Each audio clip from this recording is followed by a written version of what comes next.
आज हम आपको प्रत्यक्ष पोस्ट चैनल के माध्यम से माता बगलामुखी जी के सिद्ध पीठ के दर्शन करवाएंगे, जो कि हिमाचल प्रदेश के बनखंडी गांव में स्थित है। माता बगलामुखी का ये मंदिर पठानकोट शहर से लगभग 100 किलोमीटर और कांगड़ा शहर से करीब 40 किलोमीटर की दूरी पर देहरा रानीताल मार्ग के बनखंडी गांव के पास स्थित है। आइए दर्शन करते हैं माता बगलामुखी के मंदिर के और जानते हैं माता बगलामुखी के सिद्ध पीठ के इतिहास, भूगोल और मान्यता के बारे में। ये मंदिर जो है माता बगलामुखी देवी का मंदिर है। ये अपना कांगड़ा जनपद के अंतर्गत बनखंडी नाम क्षेत्र में पड़ता है जी।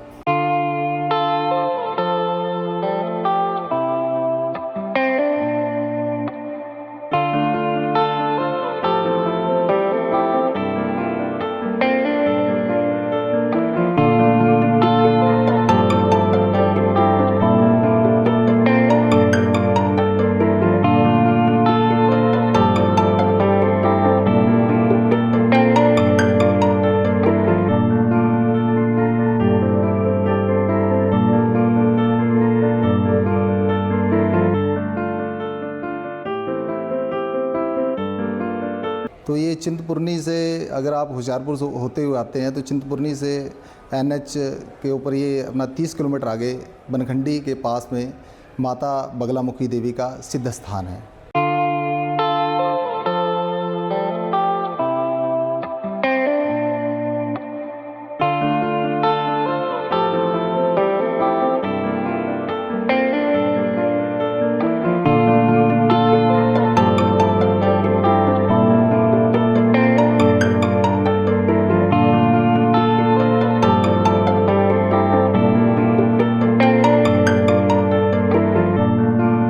माता बगलामुखी देवी 10 महाविद्याओं में अष्टम विद्या के रूप में पूजी जाती हैं और इनको अष्टम महाविद्या के रूप में पूजा जाता है।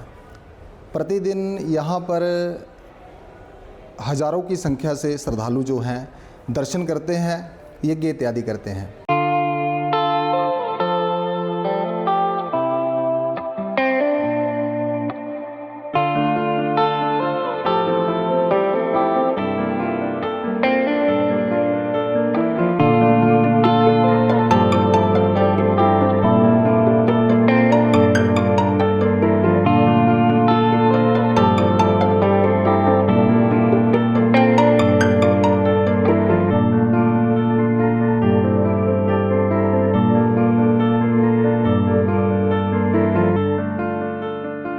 माता बगलामुखी का अवतरण जो है वो सतयुग में हुआ था, जिसमें भगवती के 10 महाविद्याओं में अष्टम विद्या के रूप में ये पूजी जाती हैं। 10 महाविद्याओं के नाम इस प्रकार से हैं: महाकाली, तारा, षोडशी, भुवनेश्वरी, छिन्नमस्तिका, मातंगी, धूमावती, बगलामुखी, त्रिपुर भैरवी, कमलात्मिका। ये था 10 महाविद्या।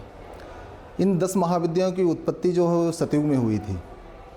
कालांतर में हर युग में भगवती की लीलाओं का वर्णन हमें प्राप्त होता है। सतयुग में शंखासुर नाम के राक्षस ने भगवती की उपासना की और ब्रह्मा विष्णु महेश जी की उपासना की और उसने ब्रह्मास्त्र विद्या को प्राप्त किया।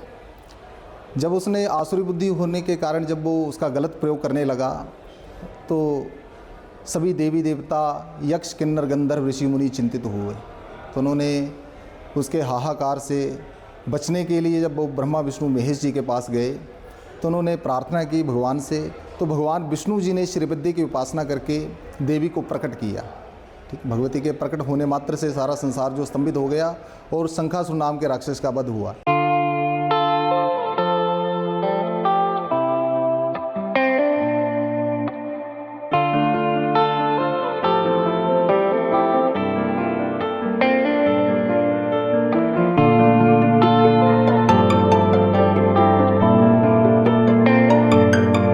इसी तरह त्रेता युग में भी किंवदंतियों के अनुसार हमें प्राप्त होता है कि भगवती ने जो है भगवान श्री रामचंद्र जी को जो ब्रह्मास्त्र प्रदान किया था जिससे रावण का वध हुआ था।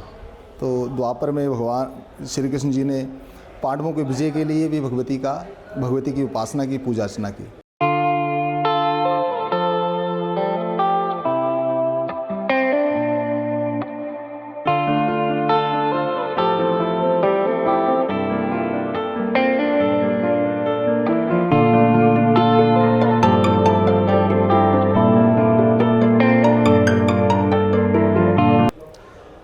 भगवती की पूजा जो है वो मुख्य रूप से 6 कर्मों के लिए प्राचीन काल में की जाती थी, इसलिए भगवती को खट कर्माधार भी कहते हैं।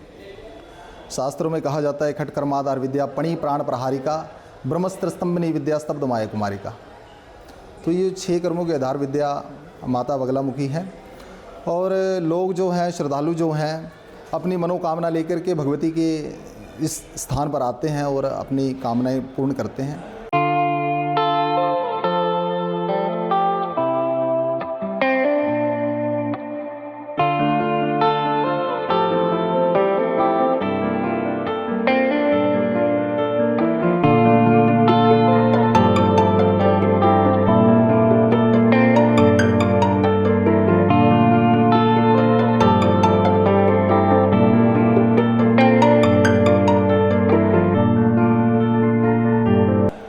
तो भगवती जो है सभी श्रद्धालुओं को अपना शुभ आशीर्वाद प्रदान करती हैं। सुख शांति के लिए, व्यापार वृद्धि, कारोबार के लिए, तंत्र मंत्र बाधा निवारण के लिए, शत्रु बाधा के लिए, तो हर प्रकार की कामनाओं के लिए भगवती की पूजा अर्चना जो है इस स्थान पर की जाती है।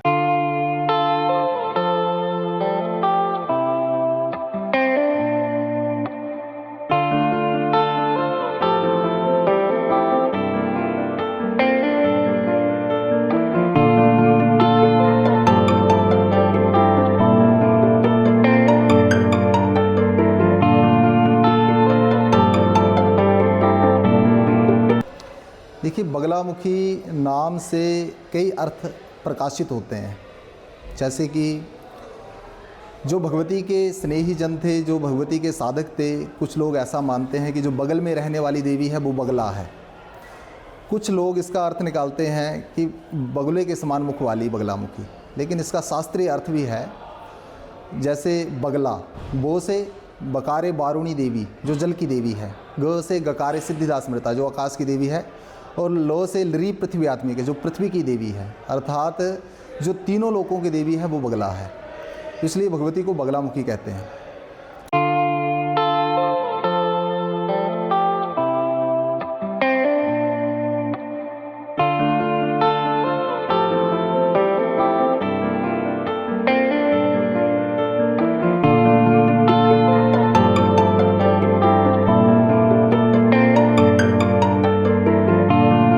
पीला चढ़ने से अभिप्राय ये है कि जब भगवती का अवतरण हुआ तो कोटि सूर्य प्रतीकाशा कोटि कंदर्प मोहिनी, ऐसा हमें बगला शतनाम स्तोत्र में, सहस्त्रनाम स्तोत्र में भी हमें ये ऋचाएँ जो ये श्लोक हमें प्राप्त होता है।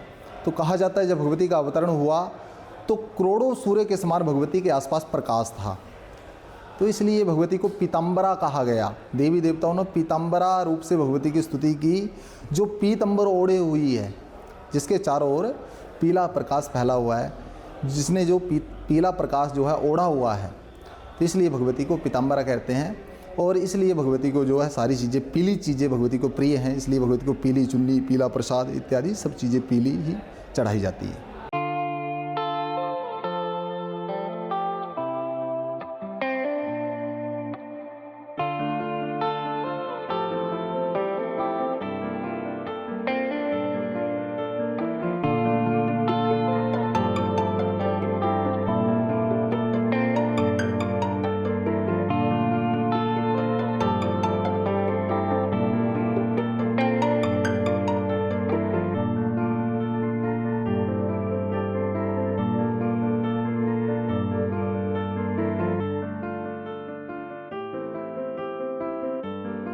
ये शक्तिपीठ नहीं है, ये सिद्ध पीठ है।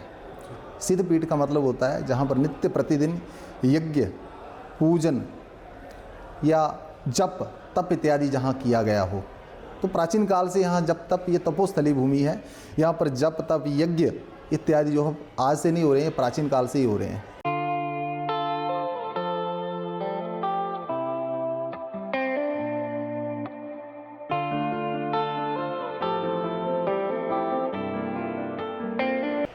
तो भगवती बगलामुखी की जो है मंदिर के बारे में अगर हम देखें तो ये मंदिर शिखर शैली में बना हुआ है।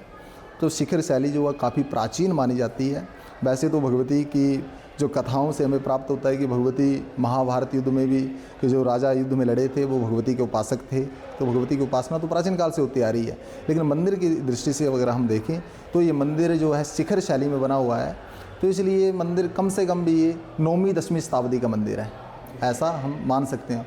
और इस क्षेत्र में सबसे प्राचीन मंदिरों में इसका एक अलग स्थान है।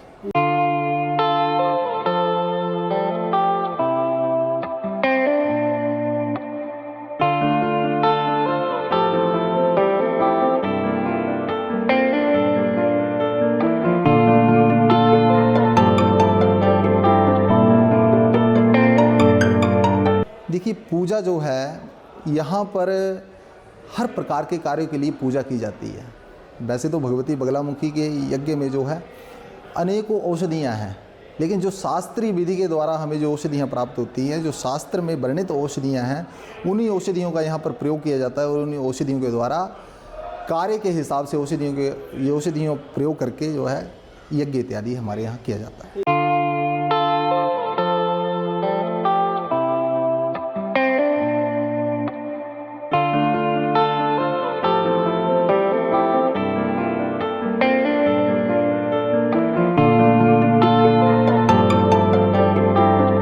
रावण 10 महाविद्याओं का उपासक था, ठीक है। रावण ने 10 महाविद्याओं की उपासना की और रावण उग्र तारा का परम भगत था, ऐसा हमें शास्त्रों में वर्णन प्राप्त होता है। तो उसी क्रम में कुलगुरु विश्वामित्र जी ने राम जी को माँ बगलामुखी की उपासना करने के लिए प्रेरित किया था, रावण का वध करने के लिए, ठीक है। साल के कुछ खास दिन होते हैं यहाँ पर, कुछ खास पूजा होती है बगलामुखी माता की? देखो, माता बगलामुखी की पूजा प्रतिदिन की जाती है।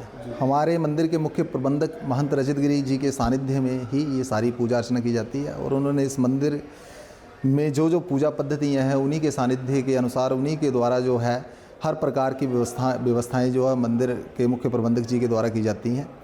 और जो भी यहाँ पर आयोजन, पर्वों में आयोजन किए जाते हैं, यज्ञ इत्यादि का आयोजन किया जाता है या लंगर की व्यवस्था है, ठीक है जी, तो मंदिर की सारी व्यवस्था, यज्ञ की व्यवस्था हो चाहे कार्यक्रमों की व्यवस्था हो, सारी महंत रजतगिरी जी के सानिध्य के द्वारा ही की जाती है। मुख्य रूप से यहाँ पर वैसे तो प्रतिदिन यज्ञ होते हैं यहाँ पर, लेकिन कुछ विशेष त्यौहार जो होते हैं, विशेष दिन जो होते हैं, जैसे संक्रांति हो गई, पूर्णिमासी हो गई, अमावस्या हो गई, या और भी अनेकों जो हमारे पर्व आते हैं, उन पर्वों को बड़ी धूमधाम से यहाँ पर मनाया जाता है और यज्ञ इत्यादि करके भगवती का गुणगान किया जाता है। जय। जय।